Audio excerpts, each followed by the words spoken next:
এখন শশা উঠাইতে যাব আমার দুই দোকানের দুই ম্যানেজারকে খাওয়ানোর জন্য। চলেন কিভাবে তুলি দেখাই আপনাদের।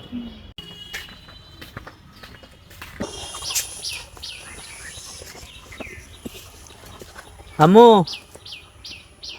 কই? ওই ওই দাও, ডাক দাও। বিসমিল্লাহির রহমানির রহিম। দেও তুলি না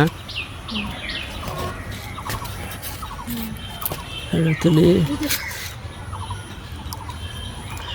শশা পোকা ধরছে। প্রতিবেশীর হক আদায় করতে হবে। ওই যে আমার গাছের শশা ভাই, এই যে আমার শস্য কত পশুতে ধরেন ভাঙে, অন্য খাই কি আর করার, গরিব মানুষের জন্য।